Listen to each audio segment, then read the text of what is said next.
또 야훼의 말씀이 내게 임하여 이르시되 인자야 너는 예언하여 이르라. 주 야훼께서 이와 같이 말씀하시되 너희는 통곡하며 이르기를 슬프다 이날이여 하라. 그날이 가깝도다. 야훼의 날이 가깝도다. 구름 나릴 것이요 여러 나라들의 때이리로다. 애굽의 칼이 임할 것이라.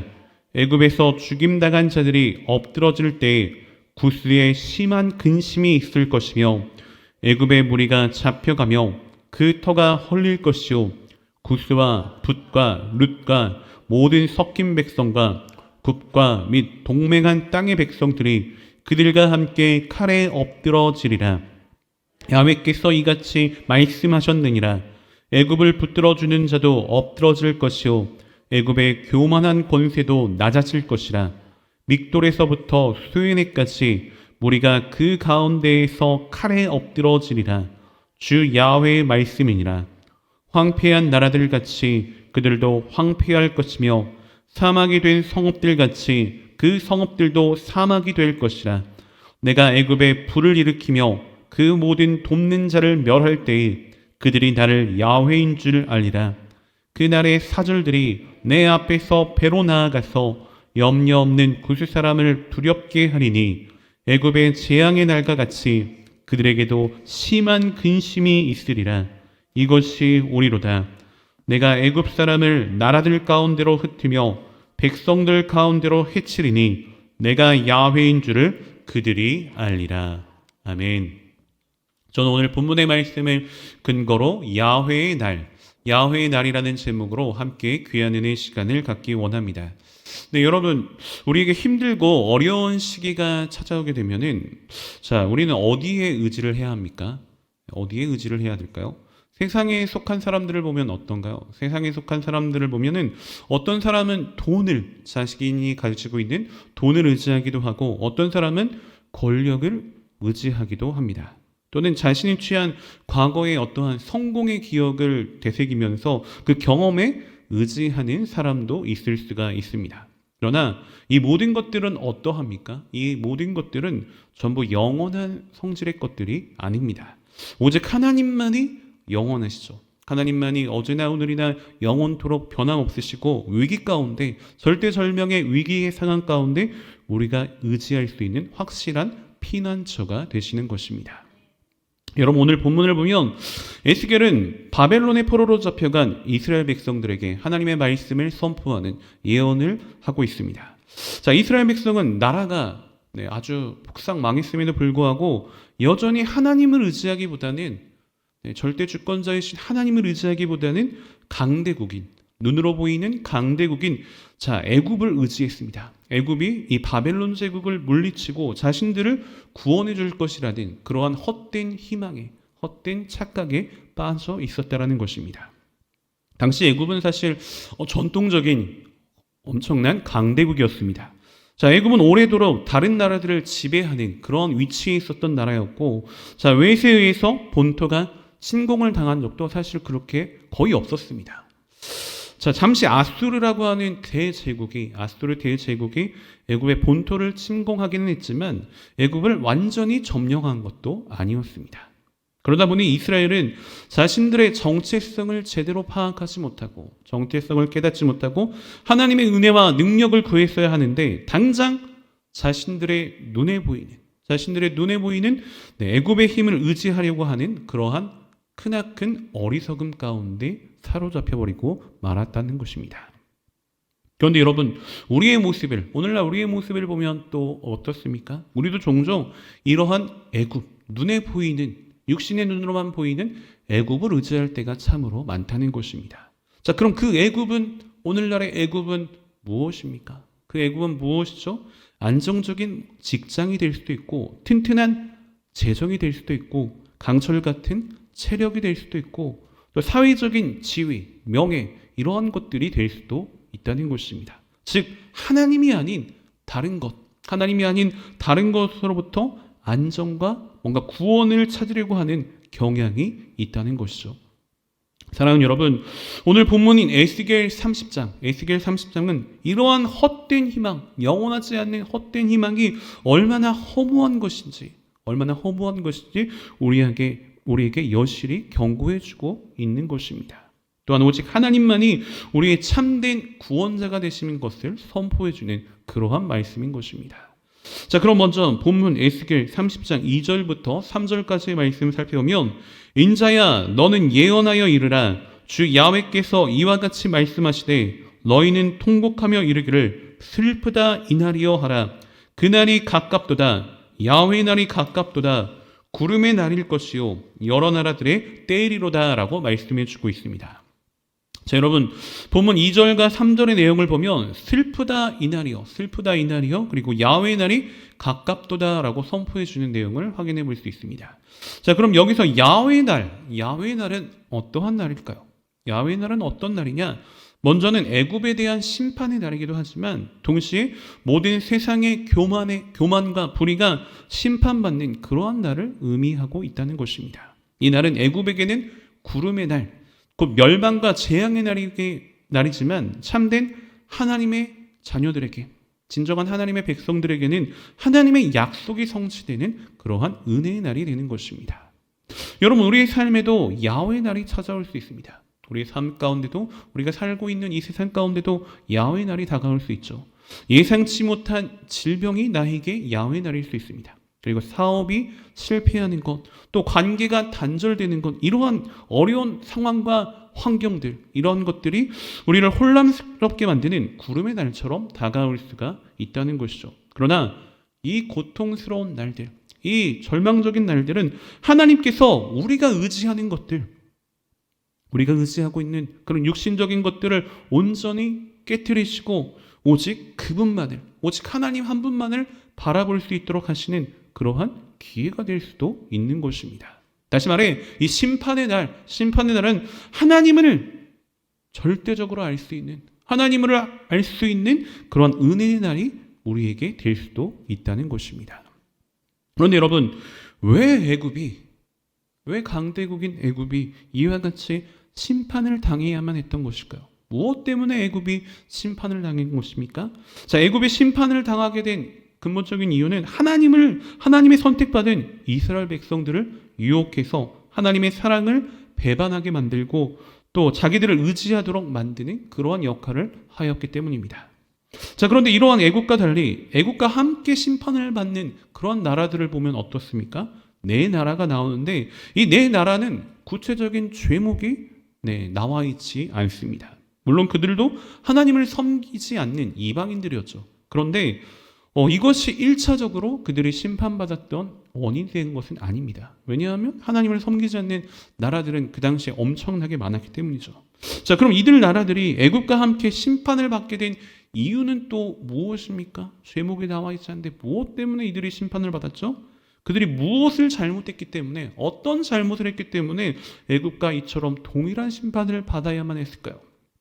자, 그것은 바로 애굽과 동맹을 맺었습니다. 이 나라들이 애굽과 동맹을 맺음으로 심판이 예정된 애굽과 같은 자리에 앉아 있었기 때문이라는 것입니다. 여러분, 악인과 함께하며 악인의 자리에 앉는 자는 악인과 같은 운명을 맞을 수밖에 없게 되는 것입니다. 이들 나라가 악인을 통해서 유익을 얻었기 때문에 악인과 함께 심판을 받는 것도 당연한 이치인 것이죠. 시편 1편의 말씀을 보면 여러분 어떻습니까? 복 있는 사람이 되고 형통한 그러한 복을 받기 위해선 악인의 길을 따르지 않아야 되겠죠. 먼저 악인의 길을 따르지 않고 죄인들의 길에 서지 않고 오만한 자들의 자리에 앉지 않아야 하는 것입니다. 그러한 지혜로운 자가 돼야지 복 있는 사람이 되고 시냇가에 심겨진 나무와 같은 형통한 복을 누릴 수가 있게 되는 것입니다. 계속해서 에스겔 30장 10절부터 13절의 말씀 보면 주 야훼께서 이같이 말씀하셨느니라. 내가 또 바벨론의 느부갓네살 왕의 손으로 애굽의 무리들을 끊으리니 그가 여러 나라 가운데 강포한 자기 군대를 거느리고 와서 그 땅을 멸망시킬 때에 칼을 빼어 애굽을 쳐서 죽임당한 자로 땅에 가득하게 하리라. 내가 그 모든 강을 마르게 하고 그 땅을 악인의 손에 팔겠으며 타국 사람의 손으로 그 땅과 그 가운데에 있는 모든 것을 황폐하게 하리라. 나 야훼의 말이니라. 주 야훼께서 이같이 말씀하셨느니라. 내가 그 우상들을 없애며 신상들을 높 가운데에서 부수며 애굽 땅에서 왕이 다시 나지 못하게 하고 그 땅에 두려움이 있게 하리라라고 말씀해 주고 계십니다. 여러분, 하나님께서는 바벨론의 느부갓네살, 이 느부갓네살 왕의 손을 통하여 애굽의 견고한 성들을 다 파괴하시고 그들이 섬기던 우상들을 다 멸망시킬 것이라는 것을 예언해 주고 있습니다. 자, 애굽은 자신들의 힘과 우상을 자랑했지만 하나님 앞에서 그 모든 것들이 다 무력한 것이고 허무한 것임을 보여주는 내용입니다. 자, 그런데 여러분, 자, 우리가 의지하는 것들 중에도 우리만의 견고한 성이 있고 또 우상들이 참으로 많습니다. 내가 쌓아올린 성공, 그리고 경험, 경력, 내 능력과 지혜, 심지어는 나 자신의 의로움, 이런 것들까지도 다 하나님보다 먼저 앞세울 때가 있다는 것입니다. 그래서 하나님께서는 이러한 우상들을 철저하게 무너뜨리심으로 우리가 궁극적으로 의지해야 할 분이 누구인지를, 어느 분인지를 확실하게 깨닫게 하신다는 것입니다. 그러므로 우리는 우상을 숭배하는 그러한 마음들을 깨트리고 오직 하나님 한 분만을 섬기고 하나님만을 경배하는 그러한 삶을 살아야만 하는 것입니다. 그러한 삶을 살 때 우리는 참된 안정과 평안을 누릴 수가 있게 되는 것입니다. 계속해서 에스겔 30장 21절부터 22절의 말씀을 보면 인자야, 내가 애굽의 바로왕의 팔을 꺾었더니 칼을 잡을 힘이 있도록 그것을 아주 싸매지도 못하였고 약을 붙여 싸매지도 못하였느니라. 그러므로 주 야훼께서 이같이 말씀하셨느니라. 내가 애굽의 바로왕을 대적하여 그 두 팔, 곧 성한 팔과 이미 꺾인 팔을 꺾어서 칼이 그 손에서 떨어지게 하고라고 말씀해 주고 계십니다.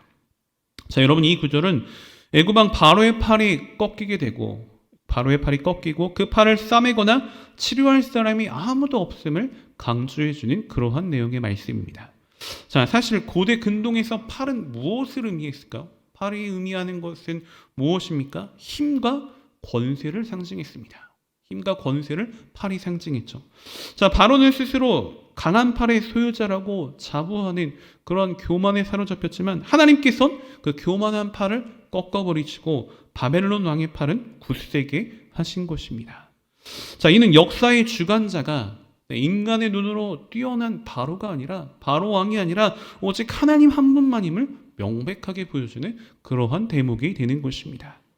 여러분, 우리는 종종 우리 자신의 팔을 의지할 때가 많습니다. 우리 스스로의 힘과 능력을 의지할 때가 많죠. 내가 가진 재능이 그럴 수도 있죠. 내가 갖고 있는 남들보다 탁월한 재능, 그리고 내가 이룬 어떠한 성취들, 그리고 내가 쌓은 그러한 관계들이 나의 힘이 된다고, 나의 능력이 된다고 착각하며 살 때가 참 많다는 것입니다. 그러나 하나님은 우리가 의지하는 그 팔들을 꺾으시고 우리의 무력함과 연약함을 깨닫게 하십니다.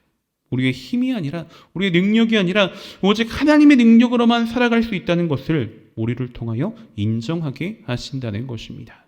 이것을 깨달을 때 우리는 항상 겸손한 삶을 살고 하나님의 은혜만을 구하는 그러한 삶을 살아갈 수가 있게 되는 것입니다.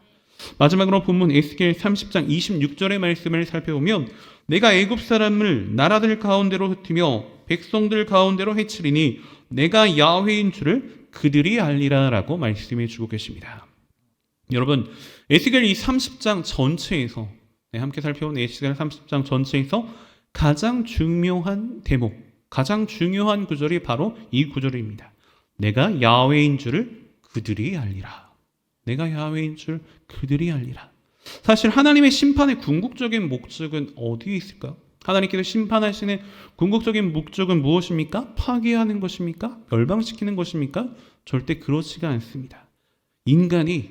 우리 연약한 인간이 누가 진짜 하나님인 줄, 누가 진짜 왕인 줄 알게 하시기 위하여 이러한 파괴하시는 그러한 역사도 함께 행하신다는 것입니다.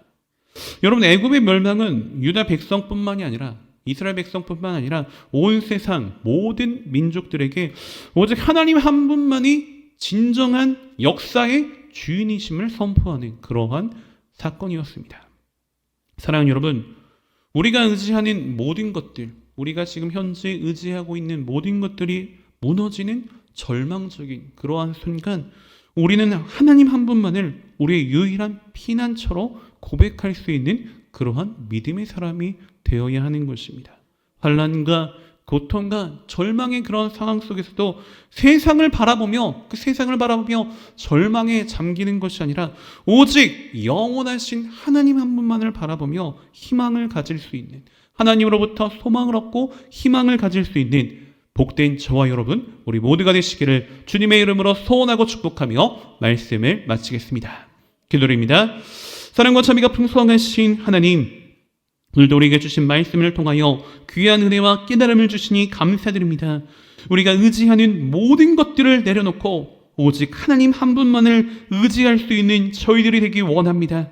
우리의 삶에 야훼의 날이 찾아올 때 그것이 심판의 날이 아니라 주님을 더 깊이 알아가는 은혜의 날이 될 수 있도록 주님 저희를 인도하여 주옵소서. 오직 하나님 한 분만을 우리의 피난처로 여기며 소망을 갖고 희망을 얻을 수 있는 아름답고 지혜로운 우리 모두의 삶이 될 수 있도록 주여 인도하시고 축복하여 주시옵소서.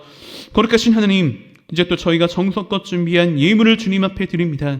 들어지는 모든 손길 가운데 한없는 주의 은혜와 사랑으로 가득히 채워주시고 이 예물이 쓰여지는 모든 것 가운데 그리스도의 영광만이 아름답게 드러나게 하여 주시옵소서. 감사드리며 모든 말씀 살아 역사하시는 나사렛 예수 그리스도의 받들어 간절히 기도 올리옵나이다. 아멘.